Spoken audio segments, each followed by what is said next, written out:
All right, another day of framing. I see the guardrails are up, so that means it must be pretty much finished the upper floor. Let's go check it out. All right, second floor, let's go. Okay, second floor, all nice and sheathed. And the layouts are also in place. Kind of gives us an idea of what the second floor will look like. Bedroom sizing, closet locations, door openings. This is where the house starts to take its shape. So basically this is just a repeat of the first floor. They're gonna do the walls next, but one extra step that we took was we put the guardrails up because now you're working at heights. It's also a sign that the project cares about the safety of the workers. So you don't want any accidental falling and stuff, but yeah, guardrails are very important. Make sure you have them, and 42 inches high. Another lesson for framing. This is how the framers determine all their walls. They put all the plates in place. This is the bottom plate, top plate. They mark out all their stud locations where the extra posts are. And what they do is they'll take this top plate, move it over there, they'll put their studs in between, and they'll nail them up, and they'll put the sheathing on top, and then they flip the wall up. In like 5 seconds, that's how walls are built. But this is where they start laying it out on the ground, nice and flat, nice and visible, so that every piece of wood can be identified.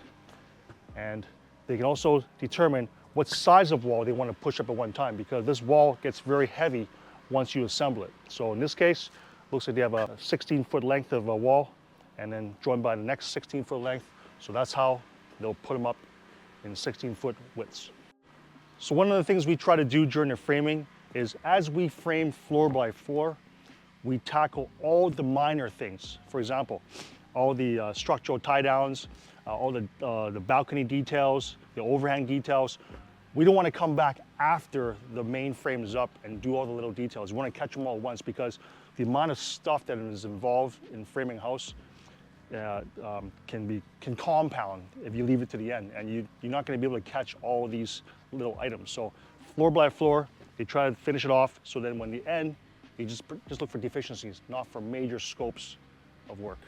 So here's an example. In the front, we have a small overhang area, and now that everything's accessible, the framers would have finished this in completion, ready for the roofer to come by, or whoever next trades to come by. Rather than leaving this part kind of half finished to rush to frame, they finish all these small details. You have full access to it. Everything can be done without ladders and stuff. It just makes the work much better and more precise, and just nicer to work with when you can actually get in here, right up in your face and work on it, and then carry on with the rest of the frame. There's no need to rush the framing for the sake of getting the house up. These details actually take more time to do later if you put it to the end. So remember that for your jobs. Try to get these parts done. I mean, look how nicely this part's done right now. Can you imagine doing this from a ladder? So small details, they count. So with all the layouts ready to go upstairs, we're waiting for the next load of lumber. In the meantime, the main floor, all the scaffolding and all the braces get taken out, so we have a bit more workable area and accessible areas. You don't want to bump your head. So that's how these guys will work, sequencing floor to floor to floor.